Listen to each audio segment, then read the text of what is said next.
Never ignore your gut feeling just to save a few bucks. We all want that perfect apartment at a bargain price, but in this city, a steal usually means something was stolen, or someone was lost. My friend Jack learned that the hard way. He was a fresh grad, wide-eyed and broke, looking for a place to stay while he started his first real job. After weeks of seeing moldy basements for $2,000 a month, he finally found it. Room 4B. Clean, modern, and impossibly cheap. He should have asked why. Jack moved in on a Tuesday.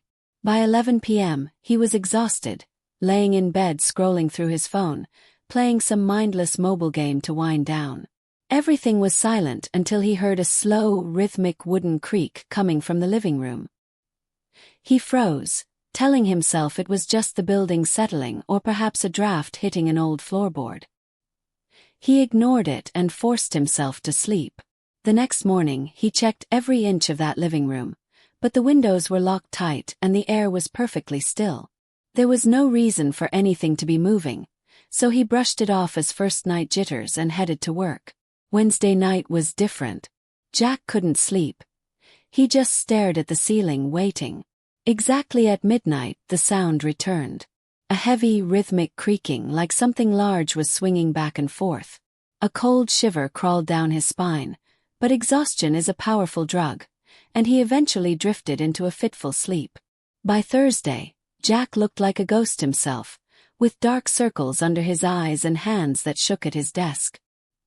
He called his best friend, Leo, sounding breathless and anxious. He told Leo that something was wrong with the place, that the creaking was too consistent and too rhythmic to be the wind. Leo, ever the skeptic, told him it was just an old building and suggested he was overthinking it. But Jack knew better.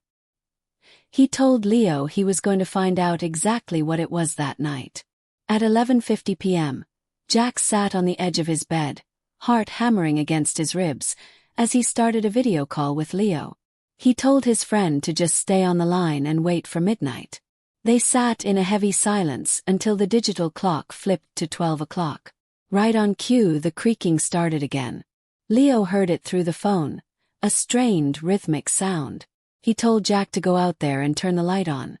Jack's legs felt like lead as he walked into the dark living room, holding his phone out like a shield. The creaking grew louder and more strained with every step.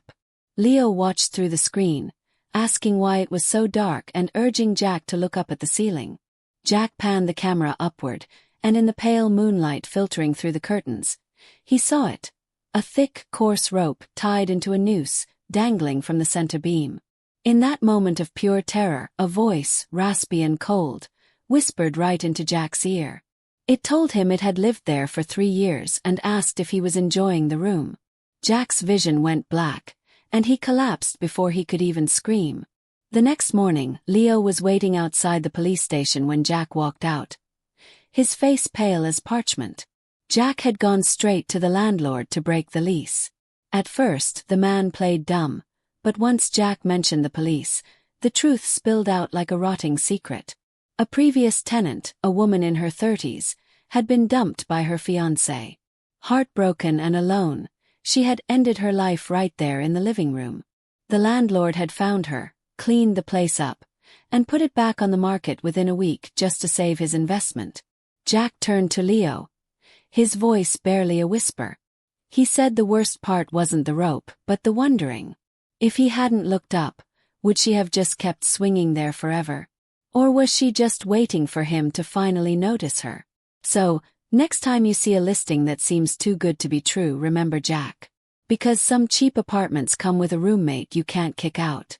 Sweet dreams.